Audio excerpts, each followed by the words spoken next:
In today's video, I'm going to teach you how to use log exclusion filters in Datadog.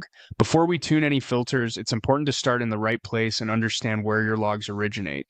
That context determines how you'll target, tag, and ultimately exclude the noisy events you don't want indexed. So let's walk through the path you'll use in Datadog to get set up and find the sources for your logs. First, head to Datadog and sign in. Once you land on the main dashboard, make sure you're in the correct organization and region for your environment. Give the page a moment to load the left-hand navigation. Everything we need is there. Next, click Logs in the left sidebar. This opens the Logs product. If you haven't completed log onboarding yet, you'll see a guided screen that helps you configure collection. Even if you're already sending logs, this is a helpful place to review your sources and confirm what's flowing in. You'll see a prompt that asks, where are your logs coming from? This page is your hub for source-specific guidance and integrations. It provides tailored setup paths so that attributes like service, source, and tags are consistent. Key pieces you'll rely on when building exclusion filters later. Click Server to explore the path for virtual machines and physical hosts. This route focuses on collecting logs via the Datadog agent from operating systems and host-based applications.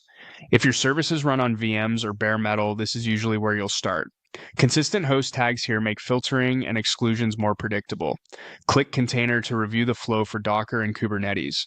Containerized environments generate high-volume, short-lived logs, so naming conventions and labels really matter. Capturing standardized attributes at this layer makes it far easier to exclude entire classes of debug or health check logs safely. Click Cloud to see options for managed services like AWS, GCP, and Azure. Cloud integrations can pull in logs from services such as API gateways, load balancers, and databases. Because these sources often include structured fields, you get reliable attributes to match when you design exclusion rules. Click Client for browser and mobile logs.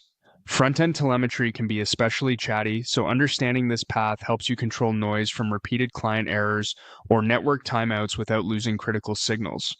Finally, click Other for custom or edge cases. If you're shipping logs from bespoke systems or via direct APIs, this path helps you align formats and tags so your later filters stay accurate.